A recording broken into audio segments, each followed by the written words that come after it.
Welcome to the St Mark's podcast, where we discuss all aspects of bowel and colorectal disease. My name is Peter MacDonald. I'm one of the surgeons at St Mark's, and if you want to follow us on Twitter, our handle is @StMarksPodcast.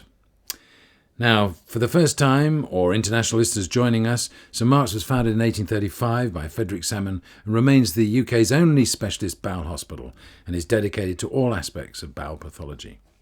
Well, today I'm very lucky to be sitting opposite Professor Sue Clark, who is a consultant and professor of colorectal surgery here at St Mark's, and until recently was the Dean of the Academic Institute.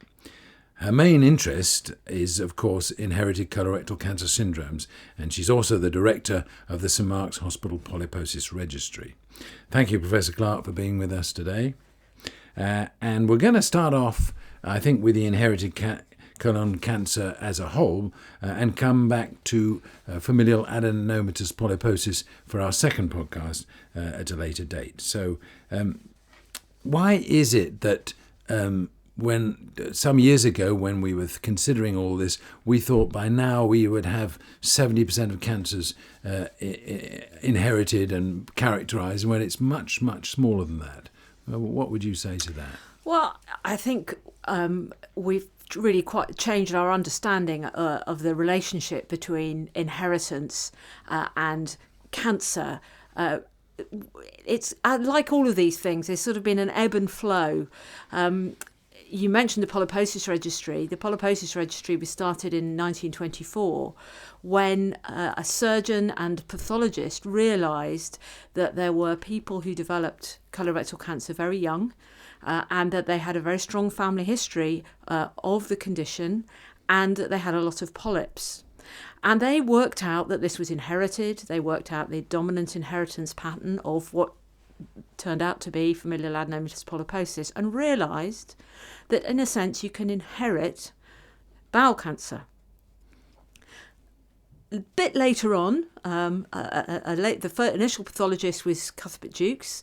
His successor, Basil Mawson, described the adenoma-carcinoma sequence, which we all know and love, and is our understanding of how most bowel cancers develop, from normal mucosa to small adenoma to big adenoma to cancer. And he based some of his observations on those patients with FAP, and it's a bit of a no-brainer, really. If you've got a lot of polyps and you have them at a very young age, you're very likely to develop cancer. But nearly all bowel cancers develop from adenomatous polyps, and that has nothing to do with inheritance.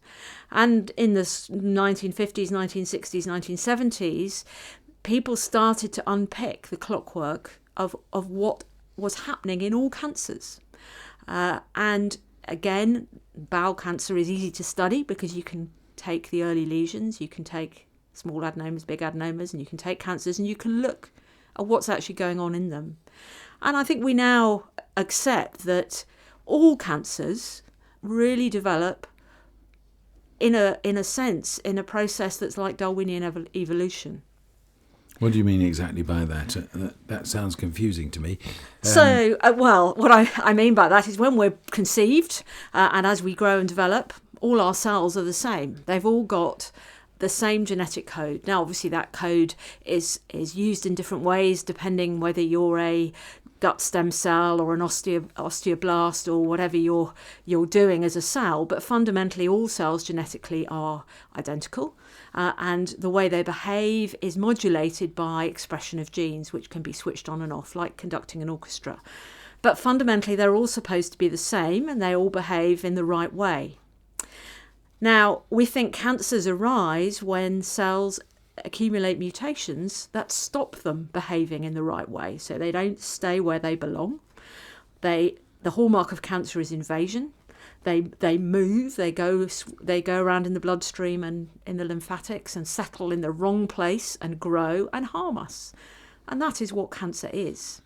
And that model is equally applicable to sporadic cancers, isn't it? It's applicable. Which is still 95% of the ones we see. It's applicable to all cancers, not just colorectal. It's applicable to breast cancer, lung cancer, hematological cancers, all cancers. And the way this is thought to work is just like evolution. You start off with these identical cells that are normal. One of them will develop or acquire a mutation that gives it some kind of advantage over its neighbours. It grows, perhaps it divides more quickly, or it lives longer, or there is something about it that makes it a supercell, and then it's selected for, and a clone of cells with that same mutation develops. And then a second mutation occurs in that clone, which gives the cell with two mutations an even further advantage, and so you go, just like Darwinian evolution. Right, so that's how the cancer develops. Let's now move on to the Lynch syndrome, or hereditary non-polyposis colorectal cancer, because that's that's perhaps the biggest subgroup. Okay. And we both had the pleasure of meeting Henry Lynch, I'm sure, and he's did a great deal of work on this. But can you characterise that syndrome for the listeners? Yeah, well, when we're just thinking about how cancers can be inherited, if we think that all cancers arise by this evolutionary process, how can you inherit something that influences that? Well, in a number of ways, and Lynch syndrome is a prime example.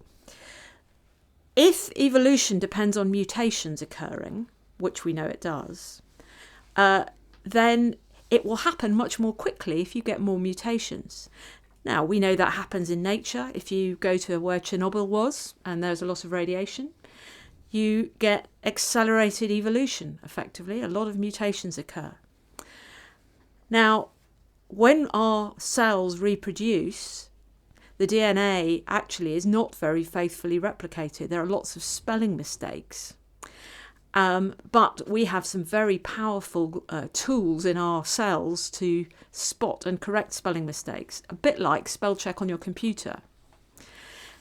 Now, Lynch syndrome occurs in people who've inherited a defect in a mismatch repair gene, a DNA mismatch repair gene. And basically that means that they are very vulnerable to DNA damage because they can't repair it. In fact, it's a dominantly inherited syndrome, so they inherit one normal and one abnormal copy of the particular mismatch repair gene, and that's fine. That one normal copy works no problem. So most of their cells, most of their body is fine, but they're very vulnerable to loss of the one remaining normal copy, and that's what happens in the bowel particularly. Also seems to happen in the endometrium and various other organs. But in a bowel stem cell, they lose that other copy, and that stem cell loses the ability to repair the DNA. And basically then every time it divides, it accumulates a huge number of mutations. And some of those mutations are very likely to be ones that drive towards cancer or give an advantage. And then off you go with accelerated evolution and bowel cancer. It's odd that we see Lynch syndrome affecting colorectal cancer so much more than the other tumours. We know that it affects endometrium, small bowel, ureter, renal, pelvis, and so on. But am I right in saying it affects those organs to a much lesser degree than it does the colon? Is it proportionately a small problem compared to the colorectal? I think that we've got an issue about terminology, which has made all of this very confusing. In fact, Lynch syndrome was first described in the late 1800s by a man called Warthin. It was then forgotten about, and that original family was then rediscovered by Henry Lynch, and it was described as Lynch syndrome. Then it was described as hereditary non-polyposis colorectal cancer. Then the mismatch repair genes were discovered, and we went back to calling a patient with a mismatch repair gene defect a patient with Lynch syndrome. The newer thoughts about this is actually we shouldn't call it Lynch syndrome at all, because it's not a syndrome, it's an inherited tendency to get cancer. And actually, until you get cancer, you have no clinical manifestations at all, and you certainly don't have a syndrome. So I think we may be about to change the terminology to mismatch repair mutation carriers.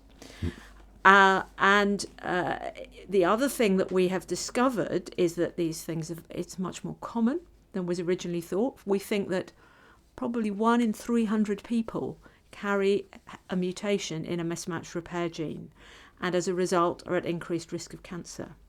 In all parts of the body, not just... Well, it depends on the gene and on your gender. Yeah. So we now have pretty well characterised 4 different genes, and it seems that the pattern of cancer is really quite different. So the MLH1 gene is the one that carries probably the highest risk of bowel cancer, but it's probably a lower level of risk than was previously thought. So if you look back at historical textbooks, they'll say 70% risk of bowel cancer. That's probably too high because of ascertainment bias. Probably MLH1 mutation gives you a 50% lifetime risk of bowel cancer. The MSH2 gives you a lower risk of bowel cancer, but women probably about a 50% risk of endometrial cancer.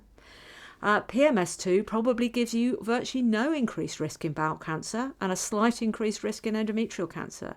So actually, it's probably rather naive to give this condition a single name. And what's really important is which gene the patient has a mutation in and what their gender is and what their age is.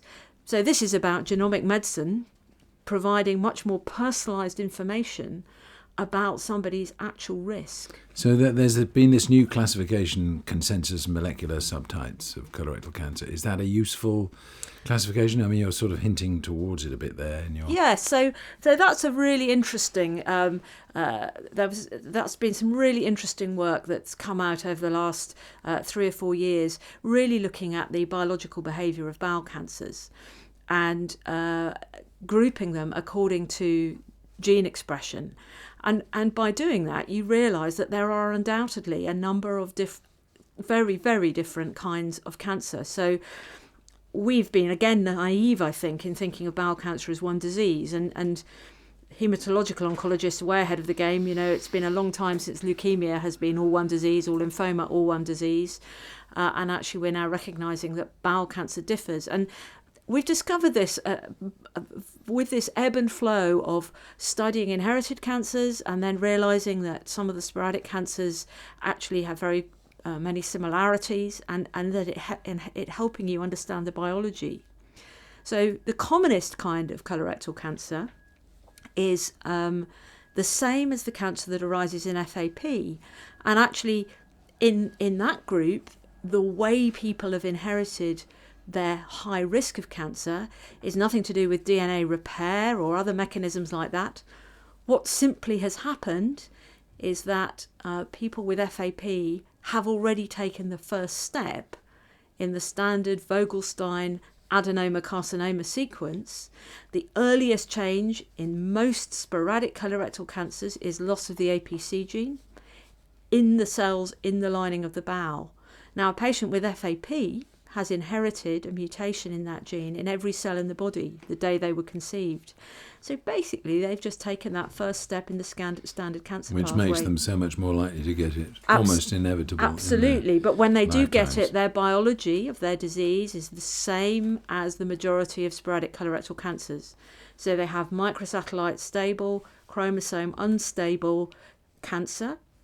And most drug trials, for example, of chemotherapy have looked at cancers of that type simply because they're the most common. And it never occurred to people when original studies were done that perhaps they should be looking at the cancers in more detail and splitting them up.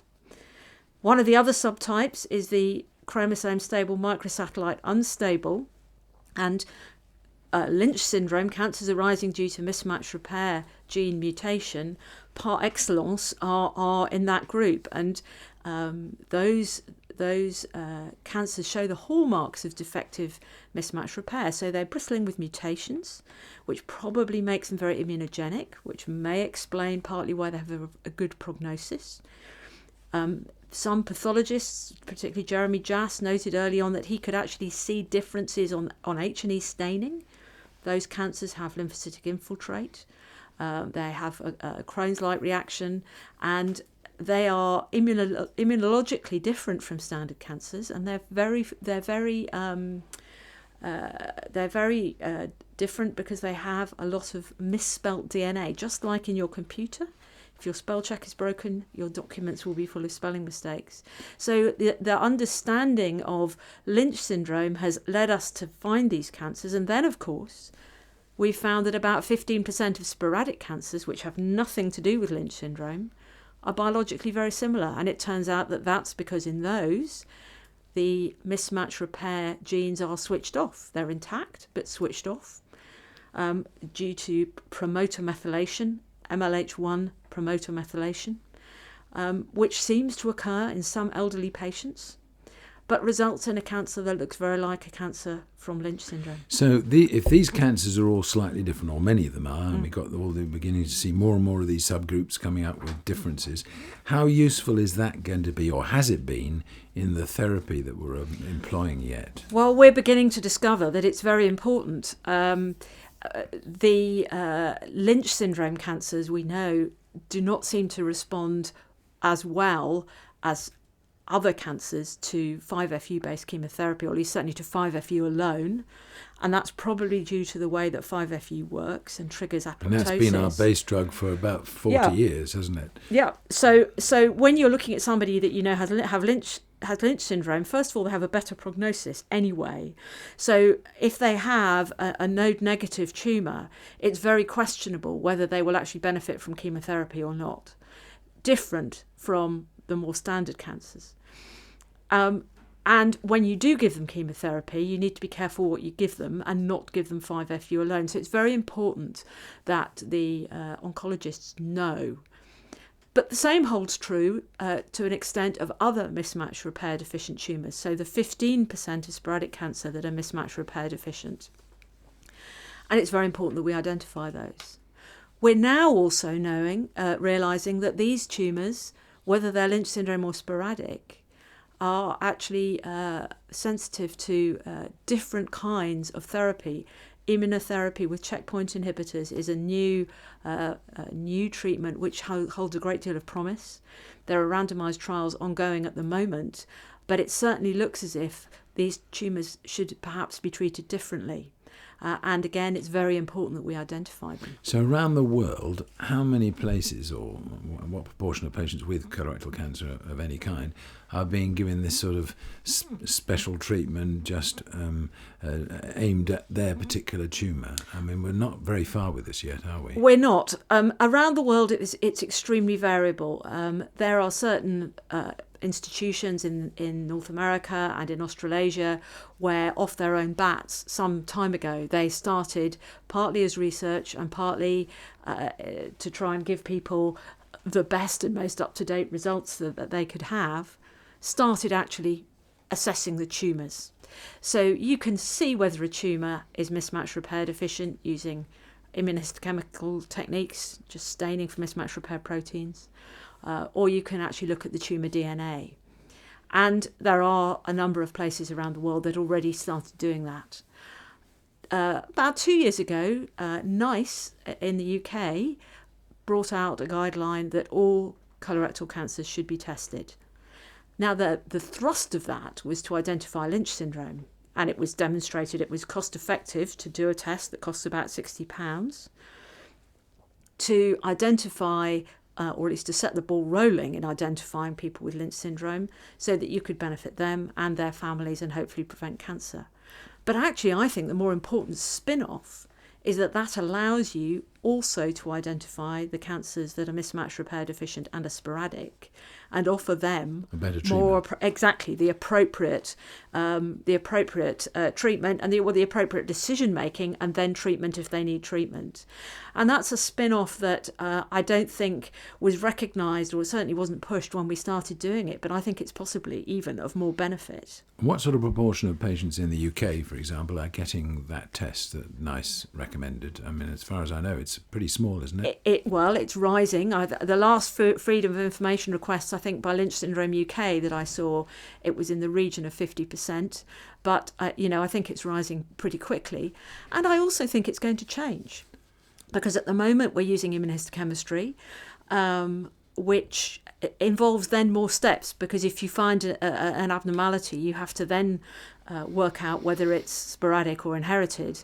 I think in the not too distant future, it's going to become routine to get DNA out of all tumours and actually just cut straight to the chase and look at the tumour DNA. What about growing tumours in chemotherapeutic agents in the lab for a week or two and then selecting chemotherapy that way? Is anybody doing it that sort I of think there are a few experimental labs doing it that way. It's a bit like microbial resistance. What your microbiology lab will do. It may prove that it's very useful, but we already are finding genetic information about tumours. If somebody has metastases, you'll hear in the MDT the oncologist asking for the KRAS status. That's a DNA test on a tumour. We're now looking at the mismatch repair status. I suspect that as we get more and more novel therapies, we're going to be asking for more and more genes. Actually, it's going to be quicker, easier, cheaper simply to look at the tumour genome. And that, I think, is what's going to be happening in the future. Right. Now, Sue, you've made our heads spin, that's for sure. I thought you would. I'm going to bring you right back to basics and try and give our listeners something about the clinical side of Lynch syndrome, HNPCC, call it what you want, because you're a great expert on that. And most of our listeners, many will be clinicians, they're worried about how to identify them, what it is exactly, how often they should be doing colonoscopy, etc., in order to not to miss when they should be treating in a better way. So can you give us something of your knowledge in that regard? So we know that about 1 in 300 people has an inherited defect in a mismatch repair gene. Now, how that manifests will depend very much on which gene is involved and that person's gender. We have, I think, grossly overestimated the risks in the past because we've picked up the worst cases with the strongest family history. And that then becomes a sort of self-fulfilling prophecy, because if you only look at the worst cases, you think it's all very bad and very high risk. So it's going to be very important to know which gene is involved. I think that at some stage in the future we're going to have to develop some specialist MDTs where we get geneticists and specialist clinicians working together to advise on an individual's profile and what they need. But fundamentally, we're looking at risk of bowel cancer.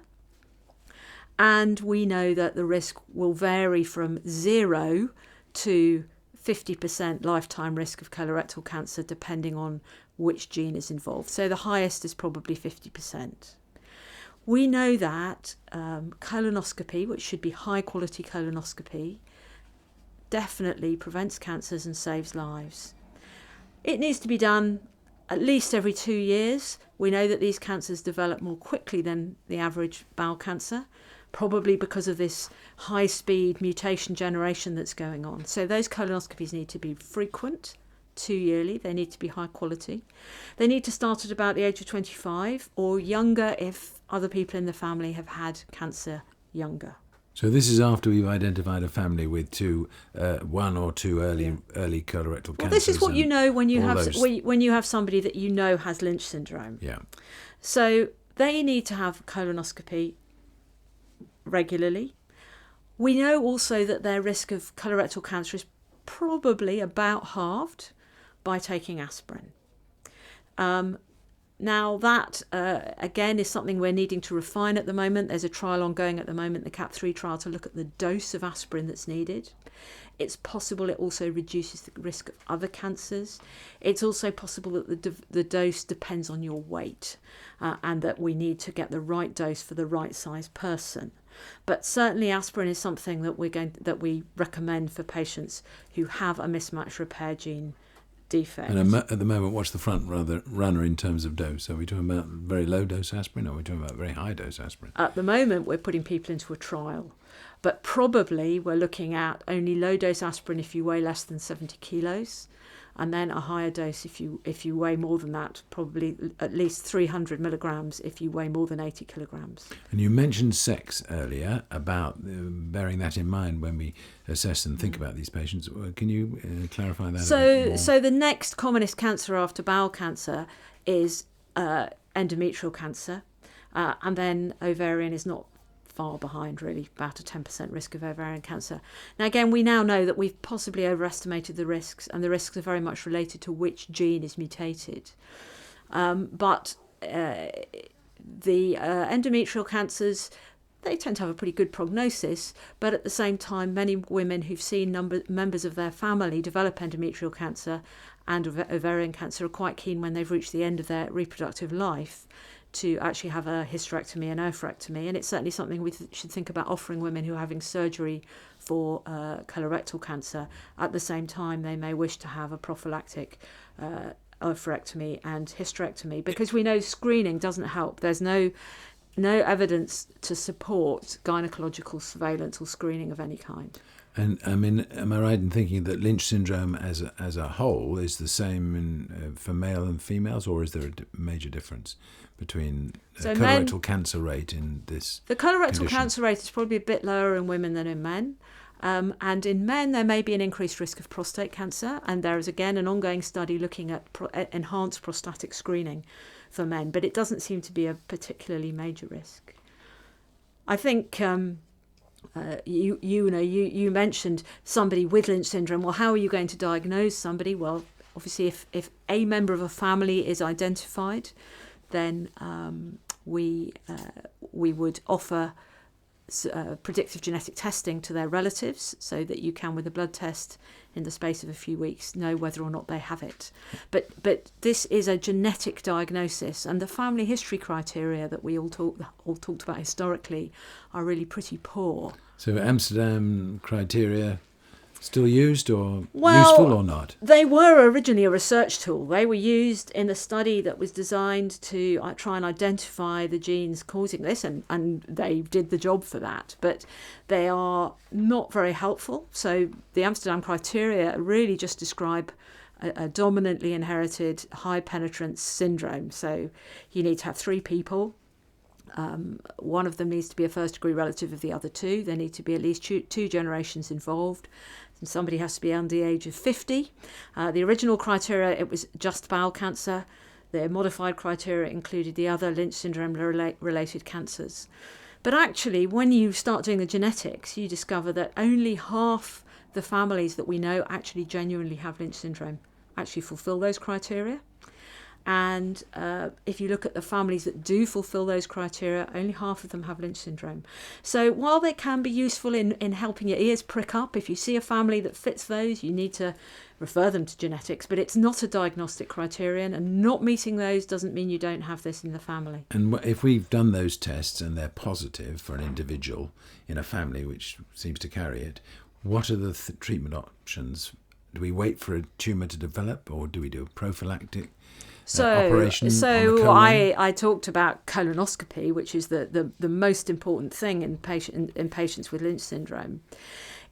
There have been a historical look at prophylactic surgery, and there's a great deal of controversy about what operations should be done when these people get cancer. But I think a lot of the data that we're looking at is very biased. It's very biased to the really bad cases. So if you look back at the literature, there's probably a 20 to 30% risk of metachronous cancer. So if you have a right hemicolectomy for your first cancer and you have Lynch syndrome, you've got a pretty high chance of getting another cancer.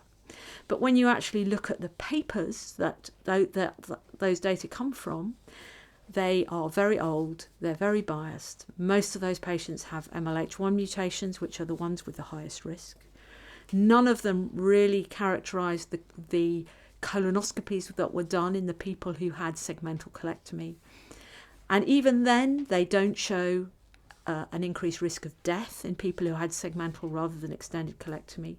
And of course, they were all done before the days of aspirin. So you're saying in many ways we probably over-treated with colectomy particularly, or these patients as a group. So we've got to be very careful before advocating that. Which is why I think it's very important that we maybe move away from calling this Lynch syndrome, because I think it's a group of different conditions. And I think it's important to look at the individual. Which mutation do they have? If they've got MLH1 and they've got a cancer, yes, they probably do have a 20 to 30% risk of getting a metachronous cancer. If they've got one of the other mutations, they probably have a much lower risk. Whatever their risk, you can halve it by giving them aspirin.